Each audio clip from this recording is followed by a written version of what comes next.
Hello, this is Joe from Valor and Iron. I am sat here. It's Thursday. I've got the rest of my coffee, which I was drinking during the walk to my son's school, dropping him off. And on the way back, head was turning, as it does, thinking about what I need to do today, and also other things as well. And I was thinking of like a topic which I thought I was thinking of some training related things, and I thought it'd be a good topic to do a video on and share some ideas. Obviously, epiphanies, whatever you want to call them, that I could share that may help people watching this video, for the 5 people that actually watch my videos. Basically, I was thinking about all the current trend of power building. You know, people wanting to be as strong as possible, but still look like, competitive bodybuilders, really. Look like superheroes, right? And obviously, being a natural lifter, being a lifetime natural lifter, and having no thought or plan or anything like that of changing that anytime soon, if at all, I thought I'd share some ideas that may help other natural lifters who are coming into things and just being completely, almost overwhelmed for the amount of information that is on the internet these days. Social media is in theory a great idea, because it opens the greatest minds across whatever industry you're in, and it gives you access to them on a simple screen, and you can learn from them, you can pick their brains, you can watch how they do things. It's brilliant. However, it has become a wild west of snake oil salesmen and people, any Tom, Dick and Harry, giving some good information and a lot of clickbait information, because they're trying to sell a program. They're trying to make a bit of money so they can buy their gear.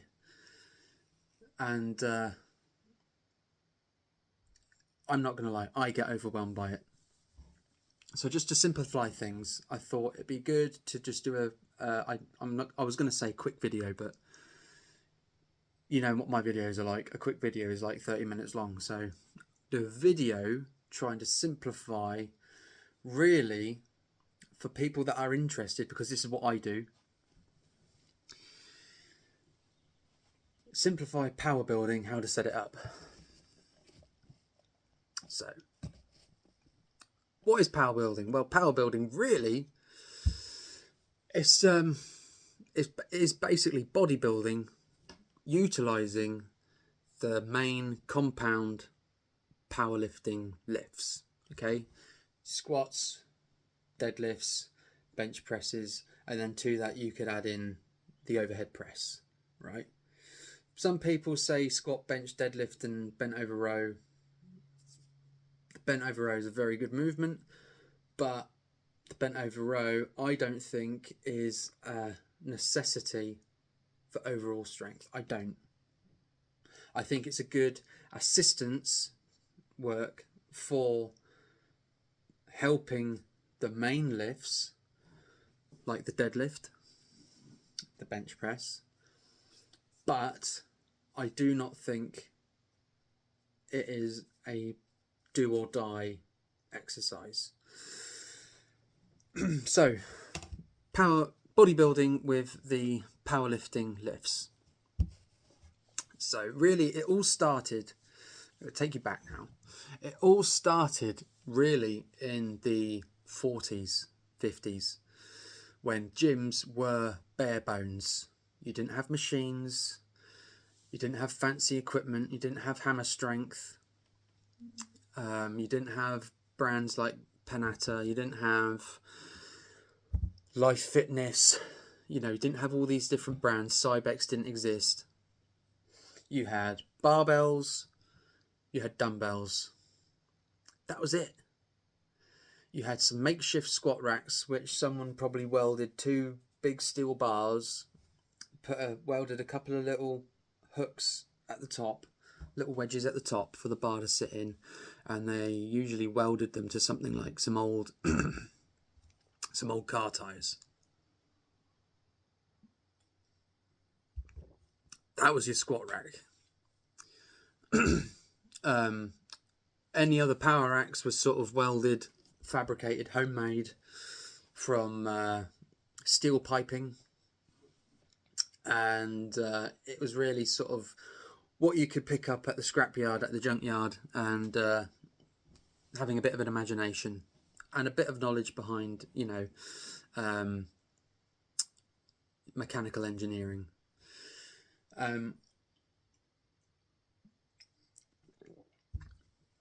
Excuse me. That was it. That's all you had. If you wanted to do bench presses, you did floor presses. If you wanted to get really creative and get a bit more of a range of motion, you you lay back on a sandbag on the floor and did a bench press off of that. It wasn't until the 50s or so when guys like Doug Hepburn started to utilise pummel boxes, like pummel horse boxes that they use in gymnastics and things, and really started to make out of wood the sort of the bench press setup, which we now know as what a bench press is.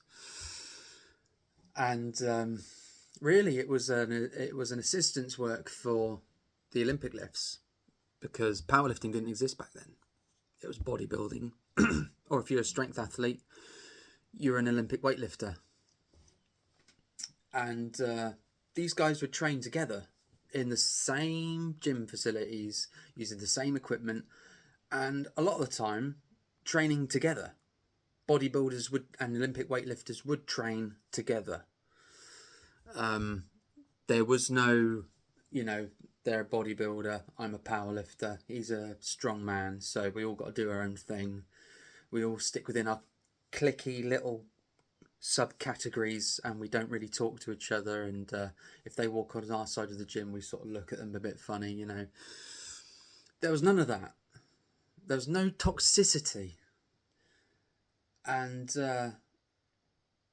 this is how it all began. Bodybuilders would learn from the Olympic weightlifters on how to get strong, because they knew the stronger they got, the bigger muscles they would be able to build. If they were able to do sets of 8 with 2 plates on a squat, their legs would grow a certain size. And if they were able to get to doing sets of 8 with 4 plates on the squat, they would get so much stronger and their legs would get so much bigger. They knew that. That's what they had discovered. And that was the base of their training. They would do the sets. Reg Park, who's probably, in my eyes, I'm entitled to my opinion. You can disagree with me, but in my eyes, Reg Park was the greatest natural bodybuilder of all time. He set the precedent, even for the gear using bodybuilders. He set the precedent of what a bodybuilder, a champion bodybuilder, should look like. And he trained with guys who were Olympic weightlifters, guys like John Grimmick. He also trained with Marvin Eder when he came over to America, who taught him a little bit more about the more powerlifting side of things, the more strength side of things, and really showed him what the physique could do if you got it as strong as possible. And he and a few others sort of developed the 5x5 system, which is common practice today if you're a novice starting out in strength sports, in strength training. Starting strength, one of the main things they talk about is 5x5. Mark Ripperto.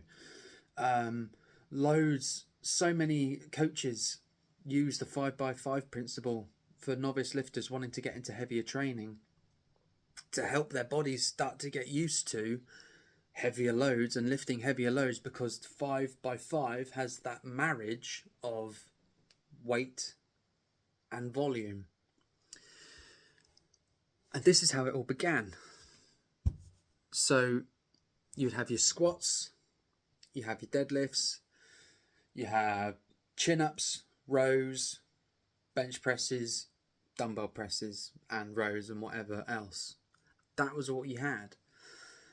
And you would you'd do 5 sets of 5 or so like that, or whatever volume you're doing that particular day.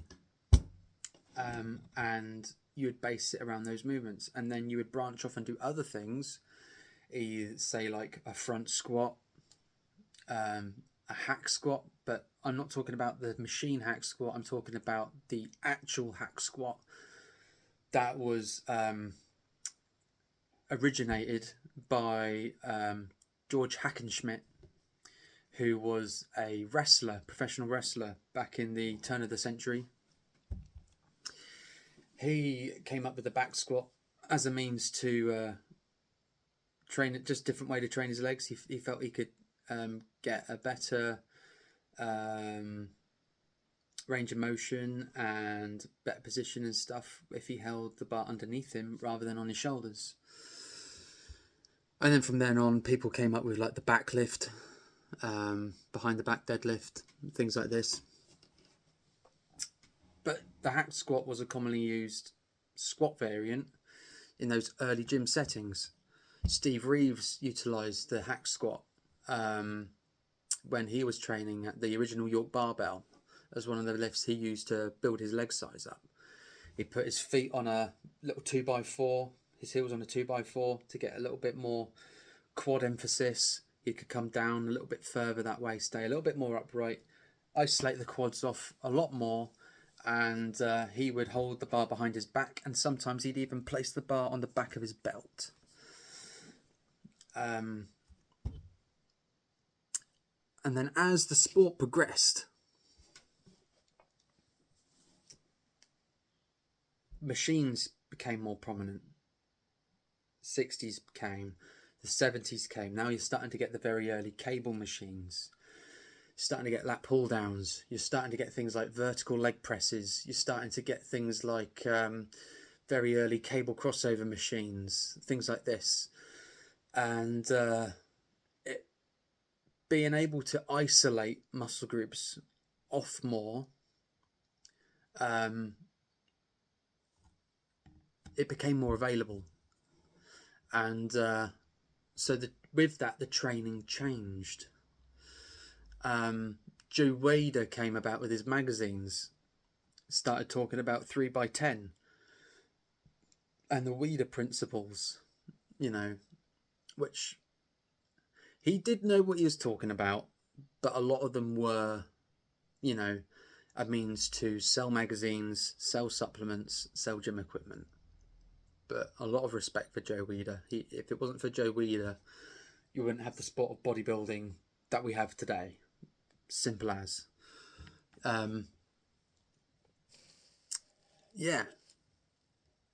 Arthur Jones then came onto the scene in the late 60s, early 70s.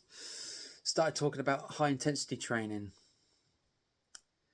and taking one set to failure for each muscle group. And he had certain students like Casey Vieta, who was a multiple-time Mr. America. I think he was a Mr. Universe as well. IFBB Pro. He had a great physique. Very strong.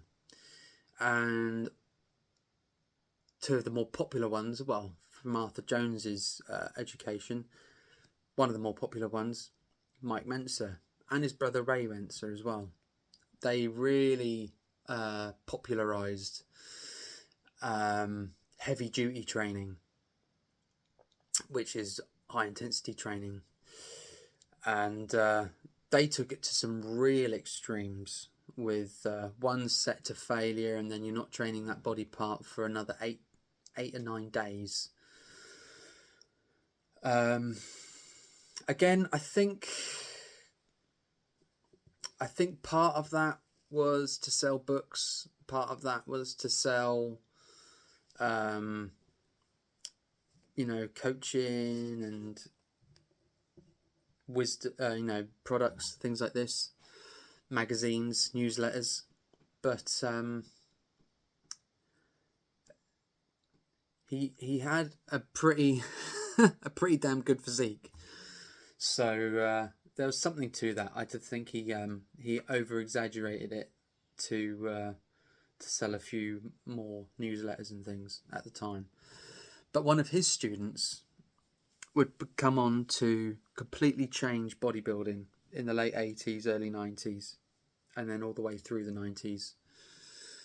That was a guy called Dorian Yates.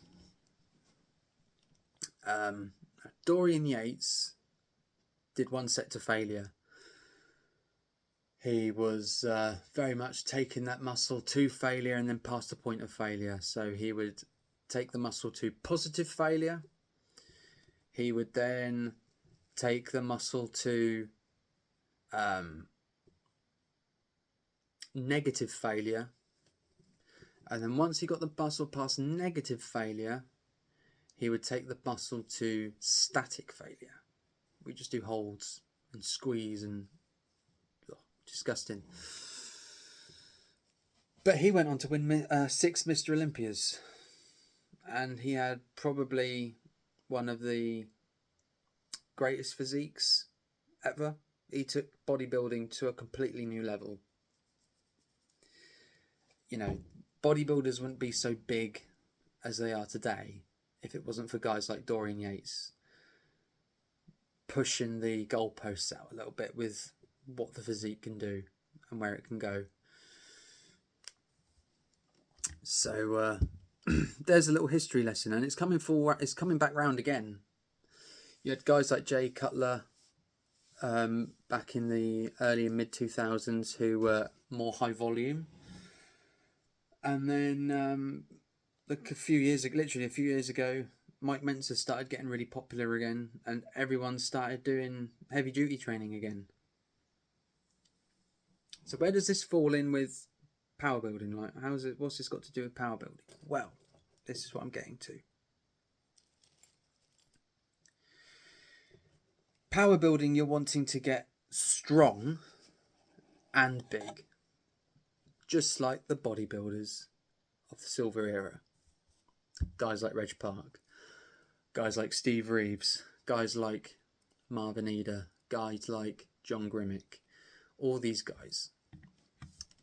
And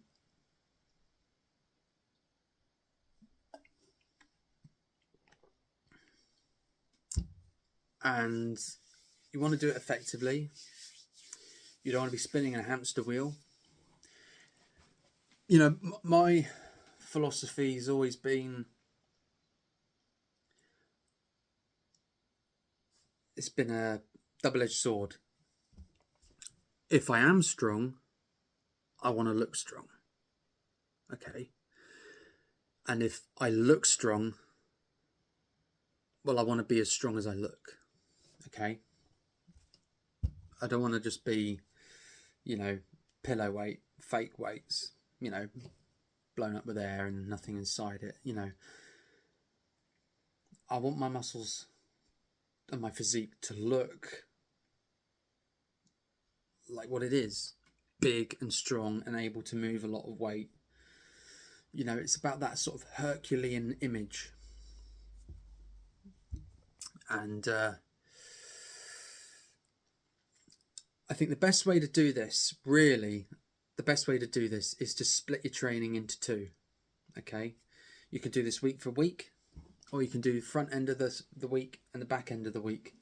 However,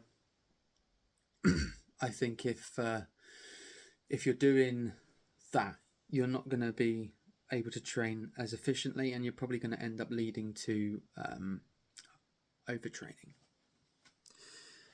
So here's a simple approach for all natural power builders, bodybuilders, powerlifters who want to look yoked. When I say yoked, yoke is in correlation to having a big neck, big traps, just that big upper shelf, big rear delts, big upper back, big thick traps, big thick neck. You know, that's what being yoked means. So everyone that I've just mentioned, I think this is a very, very simple way of going about your training. So you split it into 2 weeks. You can have an A week or a B week, or 1 week, week 1 and a week 2. The first week will be strength based. Okay, you go in, say you're doing bench presses. Okay, you go in and you do your 5x5 or your 8x3 or whatever it is that you are doing for that particular day. The aim is to push some good weight. You know, you work out whatever your 1 rep max is. 8 sets of 3, you're probably looking at around 80-85%. 5x5, you're looking at starting around 70% or so, building up to 75%. That's probably going to be the upper limit realistically, to be able to progress that and keep that volume. And then you're gonna do some basic work. You're gonna go from there, from your bench presses, doing 5x5. You're gonna then switch up. You're gonna do something like an incline dumbbell press.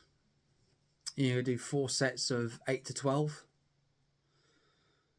Okay, and then from there, you're gonna do dips. And with dips, again, you're going to do anything from 4 sets of 8 to 12, or 4 or 5 sets, 6 to 8. Use a dip belt. Use full range of motion. Go deep into the stretch, as deep as you can go.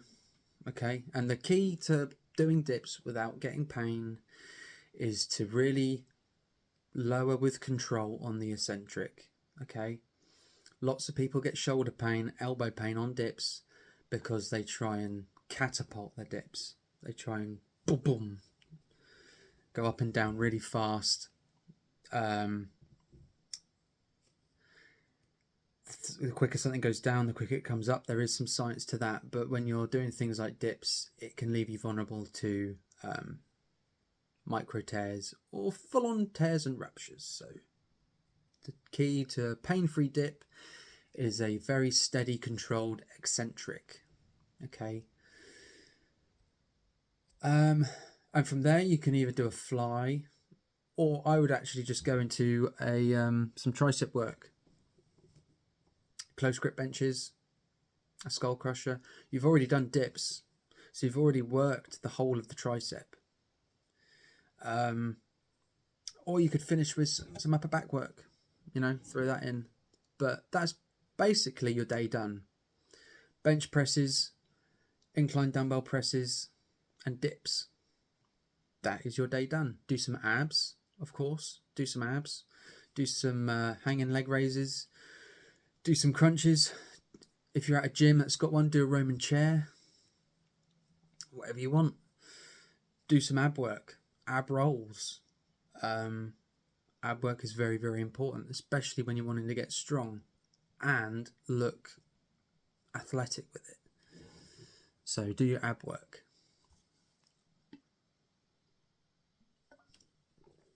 Squat day is going to be the same sort of thing. Go in, you do your squats. You do your very basic progressions, your 5x5s, your 8x3s, 6x6, whatever it might be. If you're off season and you're a powerlifter, it's a good time to do 8x8s, 10x10s, progress them, get the volume in. And then once you've done squats, you'll go to something like a front squat, 4 sets of 8 to 12, or a split squat, you know, a Bulgarian split squat, again 4 sets, 8 to 12. You could even finish with a lunge, you know, walking lunges or static lunges, but it's about getting that volume in, getting that range of motion in. And then the last thing you're going to do for that day would probably be something like a Romanian deadlift. That is your leg training for the day. Do calves. If you need to work on your calves, you could do some calf raises, and abs. See, every time I train, I do abs. I think abs are very, very important, and they need to be given a hammering to develop. Abs, they recover very, very quickly. So you can do abs every training session. Okay, or if you want, you can do them every other day. Then you're going to rest.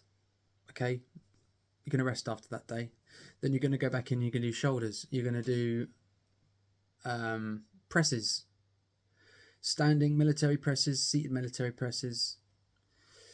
You could do them on a Smith machine, but really the art of power building, the heart and the roots of power building is free weights.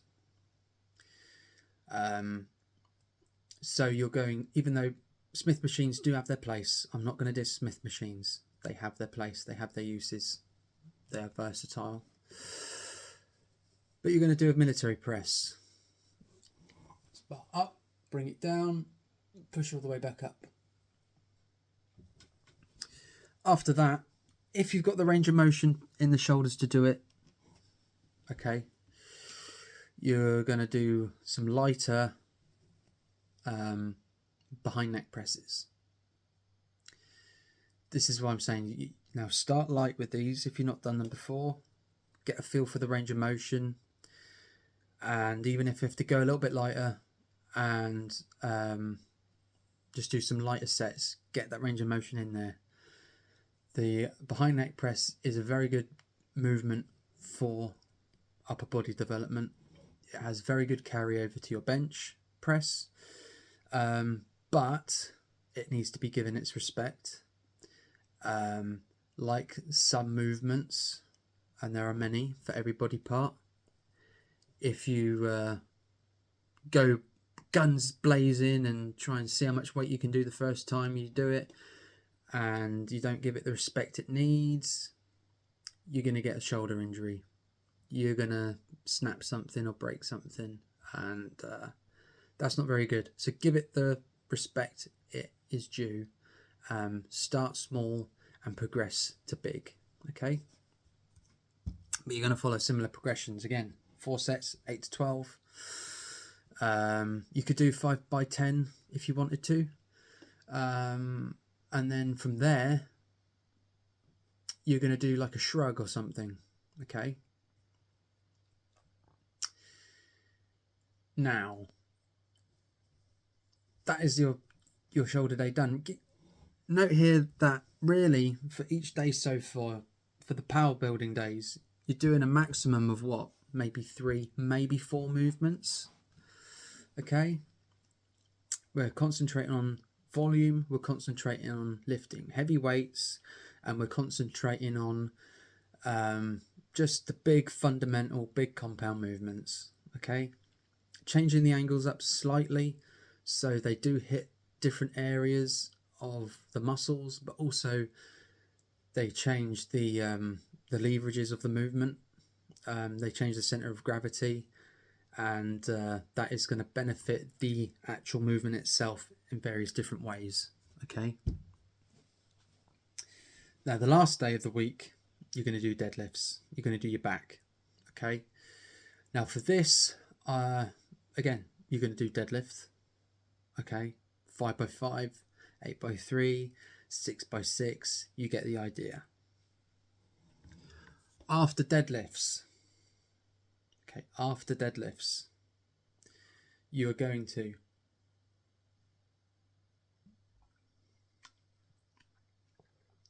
do some kind of row.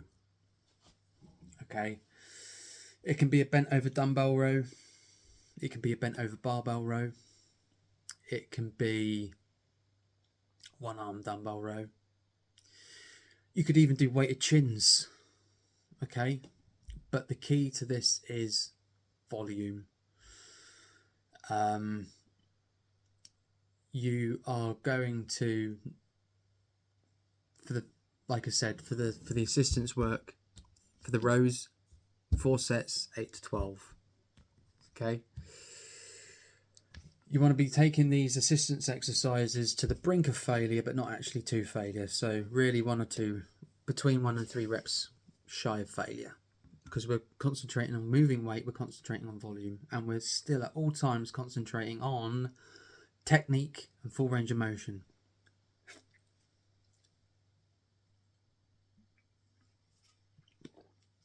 Okay, now I would actually do deadlifts. If I was going to do it this way, I would do deadlifts, and then I'd either do a bent over row or a pendlay row, and then I'd finish with a dumbbell row. And I would just change the angle of my elbow to hit different areas. Okay, and depending on whether you did shrugs or not on your shoulder day, you're going to finish your deadlift routine with shrugs. And again, you're going to do 5x10, 4 sets of 8 to 12, whichever. But we're going to be wanting to move good weight and get that good volume in. Then you're going to rest Saturday and Sunday if you're starting on Monday. Week 2. This is going to be a high intensity week. This is where you're going to be doing more of a bodybuilding split. This is when you're going to be going to failure. And this is where you're going to change things up to start to use more machines and stuff. Okay. So for chest, you're going to do whatever pressing exercise you want to do. You could do an incline bench. You could do a dumbbell press again. If you wanted to, you could do a machine press, but I wouldn't do that as a start. I always think, really, if it's power building, the roots and the heart of power building is in free weights.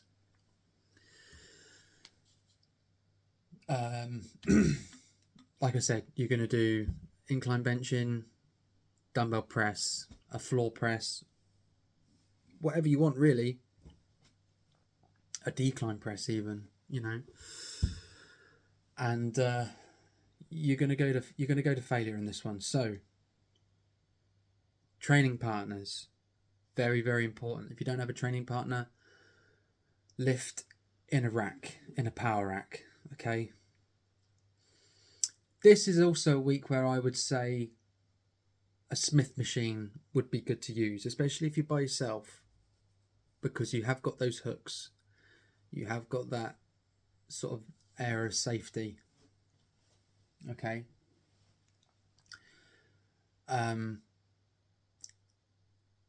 But you're going to do one of 3 things. You have options here. You're going to do higher reps. Okay. So you're not going to do 5-5-5. You're going to go around 6 to 8. And even 8 to 12. But really, I'd say you want to get around the 8 sort of rep range. Okay. You've already done your heavy work the previous week, so this is about doing taking the muscle to failure, and, you know, really getting deep down into those muscle fibers.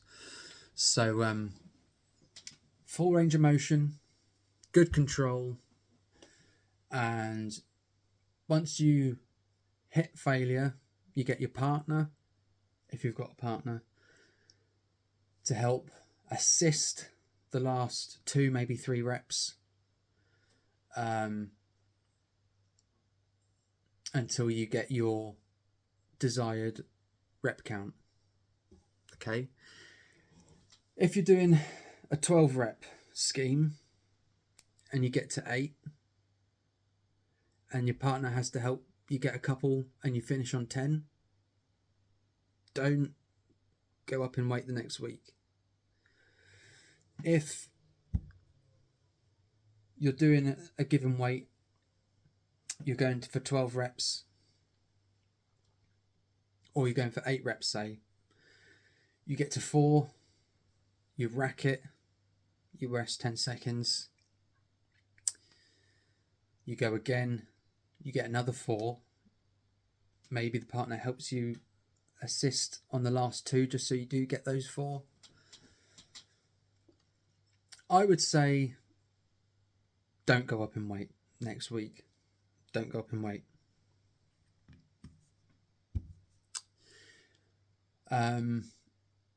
If you get the full rep scheme and the partner assists you on the last couple, yeah, I'd say you could go up in weight.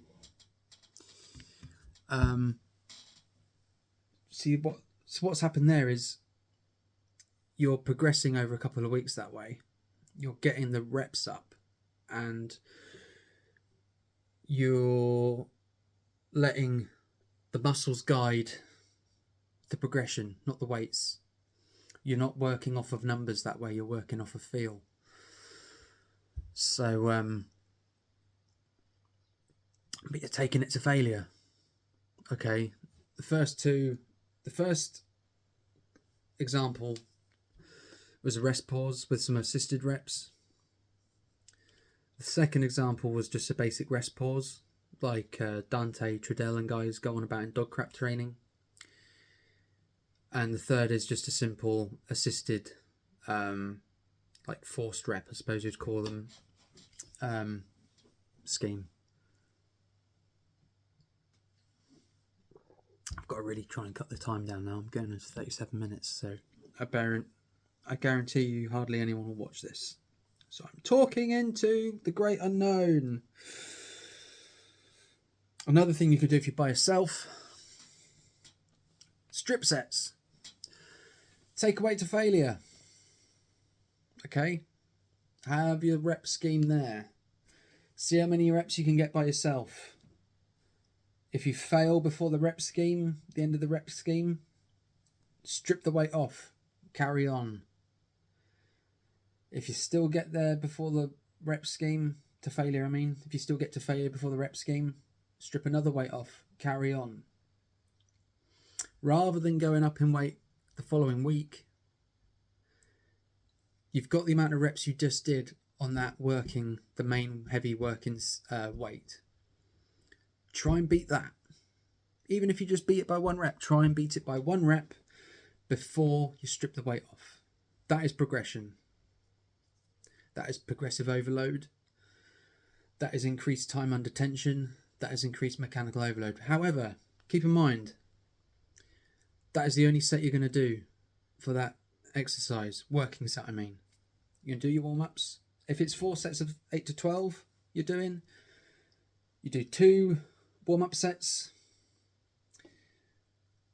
The third set will be 100% of what working weight you want to do for that day, but you're only going to do like 80% of effort.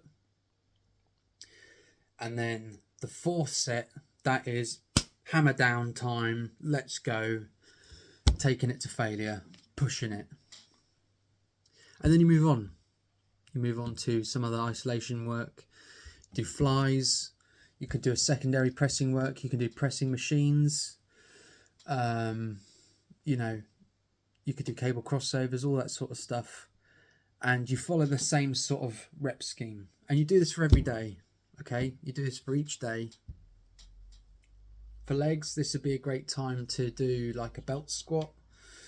You could do squats again, but really they can get a bit dangerous doing high intensity work with a free squat, especially if you're by yourself. So maybe if you're going to do that, which is fine, especially if in a home gym setup. Use a rack, okay, use a power rack, set those pins to a safety point, so if you do fail, you've got an escape route. That's something I've always said.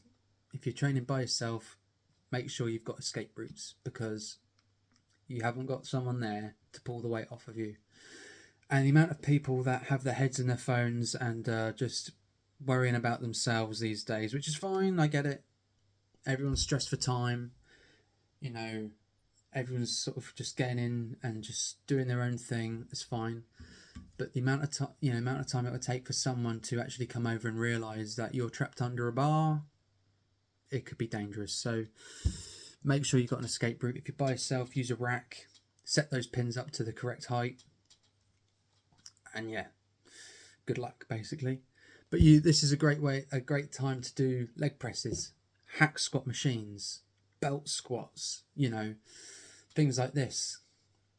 You could do a Smith machine, but I'd rather just do like a leg press or a hack squat, a leg sled, a belt squat, something like this, and take them to failure. Do the same sort of thing. Just go with the same sort of setup. You'll be pyramiding up in weight, set to set. First working set with the working weight will be like a prime set. That's kind of what it is, like a priming set. You're doing the working weight you want to use for the day, but you are not going to failure. You're doing 5 reps shy of failure.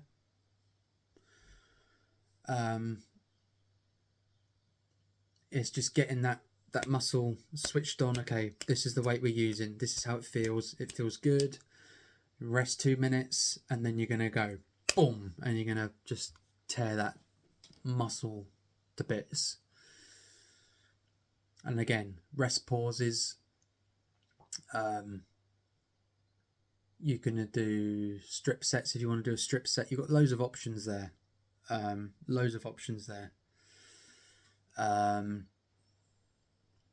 Actually, another one that I like to do, which is a high intensity technique, is a certain type of cluster set. I just call it like a descending rep cluster set. You load a weight on that you can do for 12 reps or so. The first part of the thing, you're going to do 10 reps. You're going to rest 10 seconds. Then you're going to do 8 reps. Then you're going to rest 10 seconds. Then you're going to do 6 reps. Then you're going to rest 10 seconds. Then you're going to do 4, rest 10 seconds, and then you're going to try and do 2, maybe 3. And then that's your set done. It's very, very difficult. It's very hard. You will need a spotter on there just in case, especially if you're doing something like leg press or something like that. You will need a spotter. If you're doing it on bench press, if you're doing it on squats or whatever, if you've not got the safety pins, you will need a spotter. That is very, very hard. And again, if you do that for your top set, that's the only set you'll need. That's the only working set, 100% effort working set you will need for that movement, and then you're moving on. And then you work like this for the whole of the second week throughout every body part. You rest for the weekend, and then you're back to the more powerlifting week, the 5x5s, the 8x3s, and so on and so forth. Okay? So, yeah. I don't know what I was going to say then. That's how I would go about doing it. And that is a great approach for power building. Okay? You're doing your powerlifting and your strength work, your heavy overload work with the power movements, your compound lifts on week 1. You go into that week, you're like, right, I am a power lifter trying to increase my bench press, trying to increase my squat, my deadlift, whatever, my overhead press. Okay. And then week 2, now you are a bodybuilder trying to break down the muscle fibers, trying to spur on muscle growth, increase protein synthesis, and trying to get bigger. That is the mindset going in from one week to the next. Okay.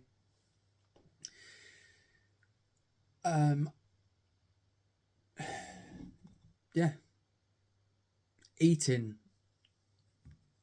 would be another video. I'm not going to carry on too much because it's like 45 minutes now.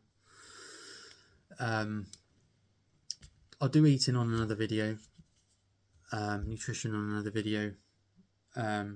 Comment down below if you watch this and you've watched this to the end and you're hearing this message now. Please, it helps me out, it'll help the channel out. Comment down below. Give this a try. Give this approach a try. If you're someone who, again, is wanting to try a power building style split, you're not sure how to get into it, there's so much information on the internet these days, so much information. It does boil your brain at times and send you feeling, you know, like mushy peas because you just feel so overloaded. Give this approach a try. 1 week, focus on powerlifting style training, trying to develop the movements, okay? Work on your form, work on your technique. And then the second week, go in with the mentality of a bodybuilder. Okay, work up to 1 set, take that set to failure, do things like rest pauses, do things like cluster set training, do things like strip sets, okay, forced reps. You could even do negatives if you wanted to, okay. Be careful with how you approach it. If you're by yourself, I would maybe opt for things like dumbbells, because if you fail with a dumbbell, you're not going to get trapped by it. The gym owners might not be very happy that you're dumping dumbbells on the floor, especially if you're doing seated overhead press or incline press or something. But I think the owners will be happy with the fact that no one's died or been decapitated by a barbell in their gym. So, yeah, machines, still keep the basis of it, free weights, okay, but utilize the machines on the second week. Break those muscles down, isolate those muscles, and then the week 3, you're back on the powerlifting split. Okay, so you've got wave 1, week 1, week 2, wave 2, week 1, week 2, wave 3, if you want to think of it like that. But yeah, again, comment, tell me what videos you want to see. Tell me if you think this video was good. Tell me let me know in future videos, or if you watch this video back at another time, tell me if you've tried what I've said in the video. Tell me how you get on. Tell me if you think this video was absolute bollocks. You know, at least I know then where I'm going right and when I'm going wrong. So I'm just trying to help those who may need it, okay? In a very wide world, in a very overpopulated and toxic internet, I'm just trying to help give a little bit of guidance from someone who is basically exactly the same and feels exactly the same way that you do, okay? If you're wondering why I'm giving this information, I am a fully qualified strength and conditioning coach. I have over 20 years of lifting and experience. I have over 10 years competing in various strength sports. I started competing in powerlifting and strongman in 2012. I have represented Team GB in powerlifting. I've competed nationally and regionally in strongman, in the drug-free strongman competitions, and I'm just someone who loves lifting. I'm someone who loves getting better at lifting, and it's my passion. So if I can help other people try and make the right decisions, try and walk in the right direction, then I will. So thank you for watching this video. Like I said, leave a comment, give it a thumbs up, subscribe to the channel. Let's get this channel growing. It's on I know I'm expecting my gold YouTube plaque anytime soon, with my massive total of 30 or 31 followers or whatever it is. So yeah, give me a subscribe. It will help. It will help me know that the videos I'm doing are worth it. And yeah, see you in the next video. Let me know what you want in the next video. Come on. But yeah, I'm going to stop talking now because I've babbled on for ages. I've drunk all my coffee and I've got housework to do.